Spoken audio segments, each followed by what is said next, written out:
ఇంట్లో కొంతమంది అందం కోసం డాల్ఫిన్ బొమ్మలు కానీ చేపల బొమ్మలు కానీ హాల్లో పెడతారు, పెద్దగా బ్రహ్మాండంగా పెడతారు, అటు ఇటు పెడతారు.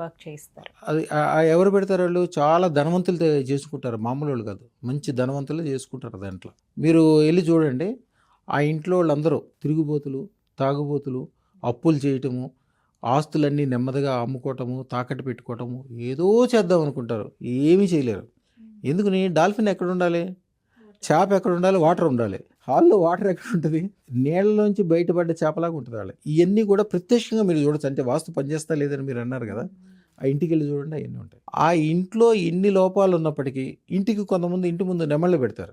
ఏ ఇంటికి ముందైనా నెమళ్ళు కానీ, లేకపోతే ఈ సింహద్వారం నెమళ్ళు కానీ, నెమళ్ళ ప్రముఖంగా ఉన్న ఇల్లు ఏదైనా ఇంట్లోకి వెళ్ళి చూడండి, మీరు సందేహం ఉండదు, గ్యారంటీగా ఇంటి వనరు అక్కడ ఉంటాడు. నెమలు ఎగిరిపోయినట్టు ఆయన ఎక్కడో ఉద్యోగం చేసుకుంటానో, ఎక్కడో వ్యాపారం చేసుకుంటానో, ఏదేదో చేసుకుంటానో ఉంటాడు. ఆ ఇంట్లో గ్యారంటీగా ఉండేది అద్దెళ్ళే. వాళ్ళు మాత్రం ఎంజాయ్ చేస్తారు బ్రహ్మాండంగా, ఓనర్ మాత్రం అక్కడ ఉన్నాడు. ఇవన్నీ స్పష్టంగా కనిపిస్తాయి.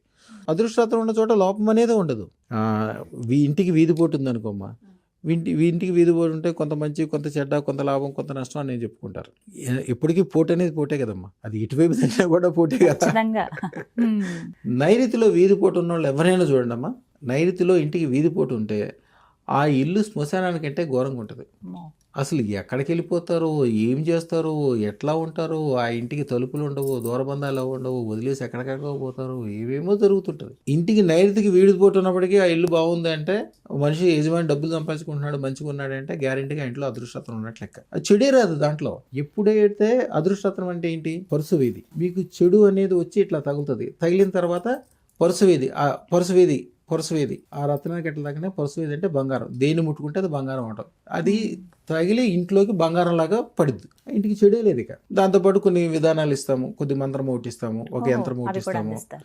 ఇక ఇల్లు పచ్చగా బంగారం అయిపోద్ది. వాళ్ళకి తెలవదు అసలు ఇట్లాగా ఇన్ని ఘోరాలు జరిగినాయి, ఇవన్నీ ఎంత మంచిగా అయ్యే అవకాశం కూడా ఉందని.